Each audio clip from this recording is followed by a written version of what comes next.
warahmatullahi wabarakatuh. Perkenalkan, nama saya Ahmad Bedowi. Saya mahasiswa keperawatan D3 lanjutan S1 dalam pelajaran Sistem Informasi Kesehatan. Baik, di sini saya akan menjalankan tugas, yaitu membuat vlog menyampaikan materi tentang bab 5 yang berjudul Identifikasi Kebutuhan Informasi dan Penetapan Indikator. Baik, untuk selanjutnya, perumusan kebutuhan informasi dan indikator ini dilakukan atas dasar analisis fungsi terhadap pelayanan kesehatan dengan fokus pada manajemen pasien atau klien, manajemen unit kesehatan, dan manajemen sistem kesehatan. Penataan kembali sistem informasi kesehatan memang harus didahului dengan mengidentifikasi kekuatan dan kelemahan agar kita dapat memfokuskan kepada hal-hal yang belum berfungsi dengan baik. Selanjutnya, sejumlah data dapat digunakan secara langsung untuk membuat keputusan. Misal, tingkat ketersediaan obat tersebut dapat dengan mudah mendorong diambilnya keputusan tentang perlunya segera memesan obat tersebut. Dan demikian, indikator tersebut membantu kita dalam mengubah data menjadi informasi sesuai pengambilan keputusan seperti itu. Sampai saat ini, kebutuhan informasi biasanya hanya ditentukan oleh pusat dengan adanya kebijakan desentralisasi. Kemudian selanjutnya itu kebutuhan informasi harus dirumuskan sebagai tingkat administrasi termasuk di tingkat paling bawah. Kecenderungan saat ini menunjukkan bahwa perumusan kebutuhan informasi harus didasarkan pada konsensus antara para pelaku, yaitu mencakup para pengelola data, informasi maupun para pemakai informasi. Khususnya para pengambil keputusan, kepentingan produsen maupun konsumen informasi itu harus sangat dipertimbangkan. Untuk selanjutnya di bawah ini ada kerangka umum. Ini disajikan secara gamblang dalam perumusan kebutuhan informasi dan indikator. Kerangka umum ini didasarkan juga kepada premis bahwa informasi yang dihasilkan adalah dalam rangka mendukung pengambilan keputusan di semua tingkat administrasi kesehatan. Kemudian langkah pertama, melaksanakan analisis fungsi di setiap tingkat manajemen dan administrasi kesehatan. Merumuskan kebutuhan informasi harus diawali dengan menganalisis fungsi-fungsi dari berbagai tingkat manajemen dan sistem kesehatan. Analisis fungsi ini harus difokuskan kepada yang pertama, ada masalah tingkat kesehatan prioritas, kemudian tujuan dan strategi untuk memecahkannya, kemudian ada program dan pelayanan-pelayanan unggulan untuk mengatasi dan mencegah masalah-masalah kesehatan. Untuk apa? Menjadikan prioritas pada hal tersebut Kemudian pelaksanaan pemerintah maupun swasta dan sumber daya yang sangat diperlukan untuk melaksanakan pelayanan-pelayanan unggulan, serta proses yang kelima langsung masuk proses manajemen yang penting untuk melaksanakan, merencanakan, memantau dan mengendalikan pelayanan kesehatan serta sumber dayanya. Hal ini mencakup baik fungsi-fungsi pelayanan kesehatan untuk individu, pelayanan kesehatan masyarakat maupun pengembangan sistem kesehatan. Kemudian selanjutnya langkah kedua dalam kerangka umum ini ada mengidentifikasi kebutuhan informasi memilih indikator.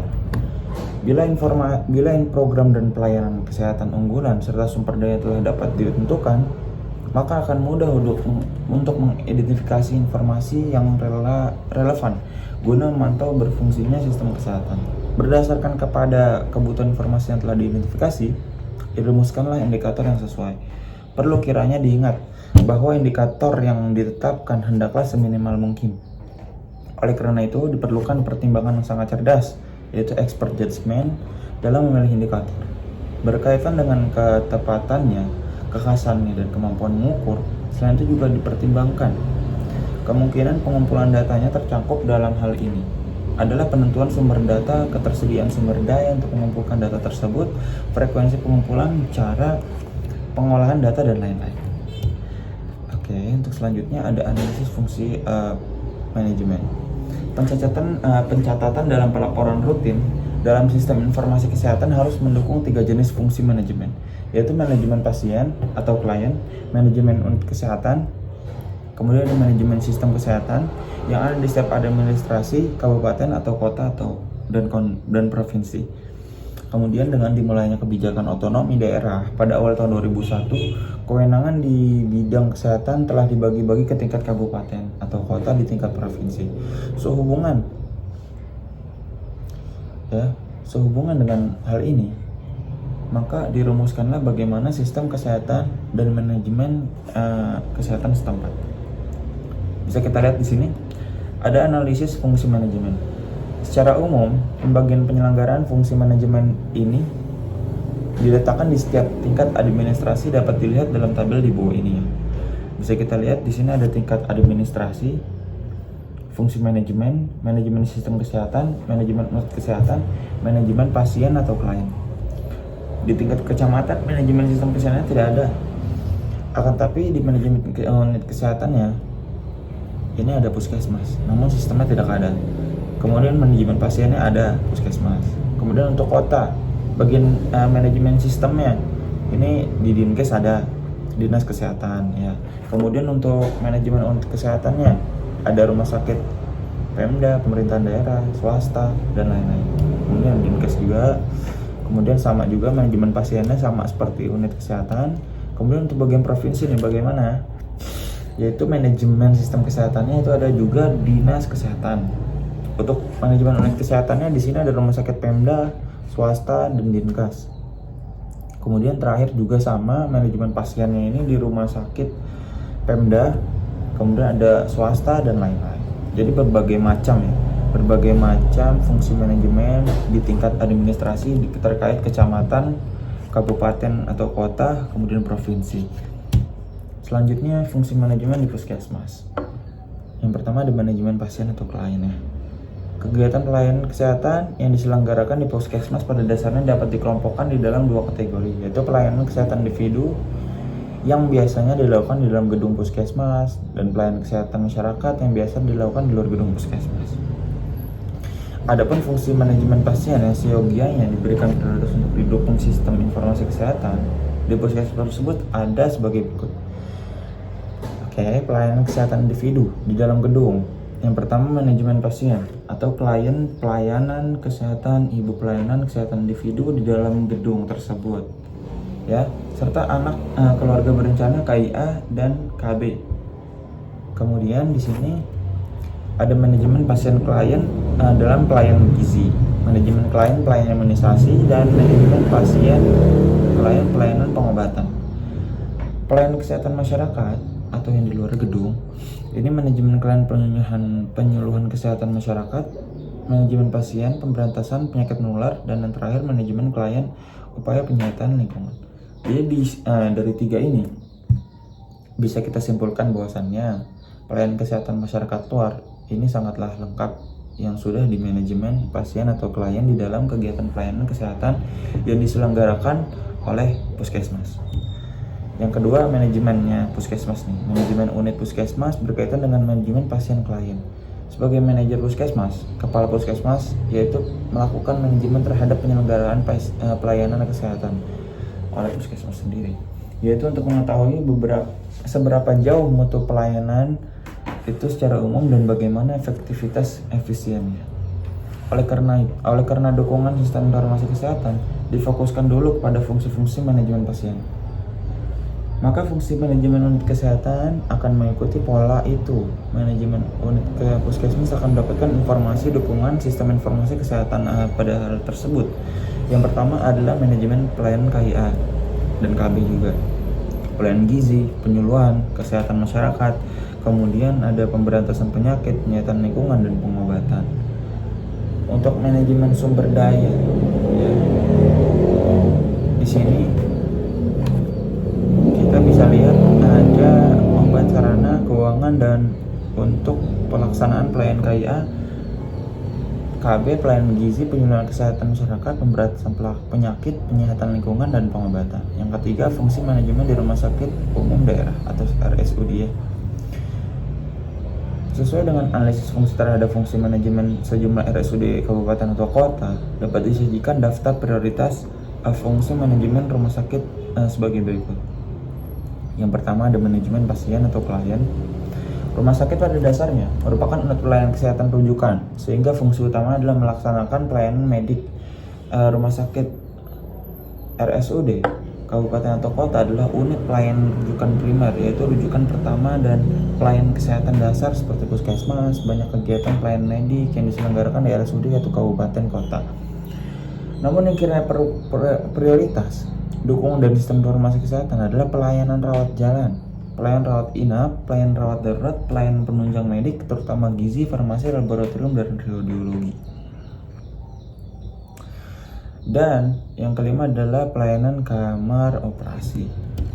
Yang kedua, manajemen unit rumah sakit. Sebagai manajer rumah sakit, direktur dan para wakil direktur rumah sakit melaksanakan manajemen terhadap kegiatan pelayanan yang diselenggarakan oleh rumah sakit, yaitu untuk menjaga mutu, efektivitas, serta efisiensi pelayanan tersebut.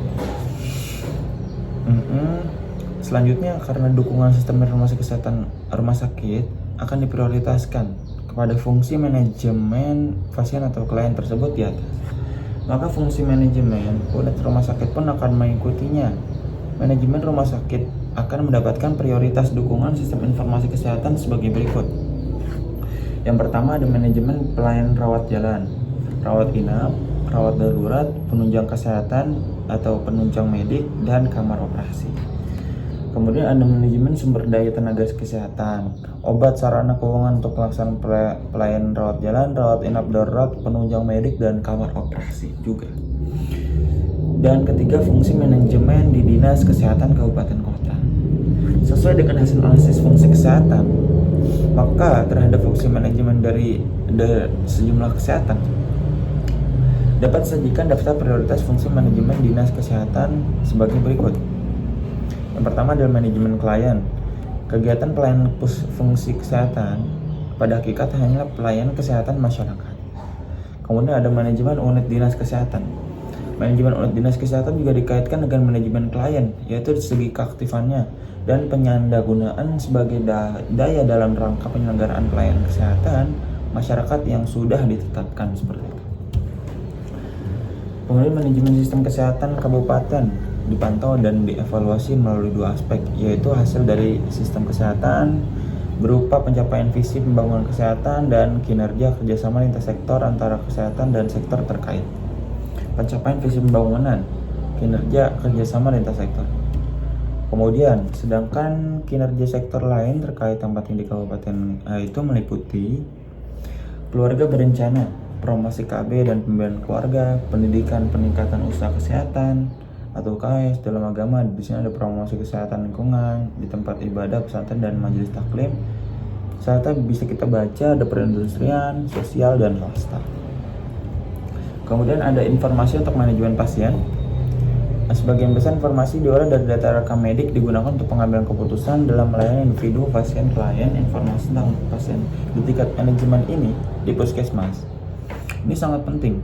Artinya karena akan ada dapat peningkatan mutu pelayanan kesehatan yang diberikan kepada pasien dan menentukan mutu data yang digunakan tingkat manajemen administrasi selanjutnya. Seperti itu ya. Bila kita lihat contoh di atas, khususnya fungsi kesehatan puskesmas, maka akan dapat diidentifikasi kebutuhan informasi sebagai berikut. Di sini ada manajemen pasien, ada pengambilan keputusan, informasi yang dibutuhkan.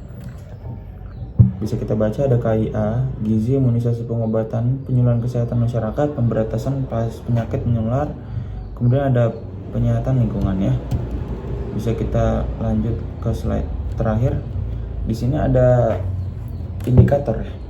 Hasil keluaran yaitu mengidentifikasi informasi pencapaian visi pembangunan kesehatan meliputi unsur, derajat, status kesehatan, perilaku sehat, lingkungan sehat, dan pelayanan kesehatan yang bermutu dan terjangkau. Indikator kinerja yaitu mengidentifikasi baik keadaan masukan maupun proses dalam rangka kinerja lintas sektor yang mencakup sektor kesehatan dan sektor lain terkait. Klarifikasi di sini tidak berdasarkan program, melainkan berdasarkan sektor atau lembaga. Ya, di sini bisa kita baca ada informasi tentang kesehatan, kesakitan, kemudian ada indikator angka penyakit. Jadi bisa kita simpulkan bahwasanya identifikasi kebutuhan informasi ini sangat penting bagi sistem informasi kesehatan yang sedang kami pelajari di dalam pelajaran ini. Baik, cukup sekian tugas vlog saya. Terima kasih untuk Pak Ari Gunawan untuk sempat menonton video ini. Saya ucapkan terima kasih banyak. Wassalamualaikum warahmatullahi wabarakatuh.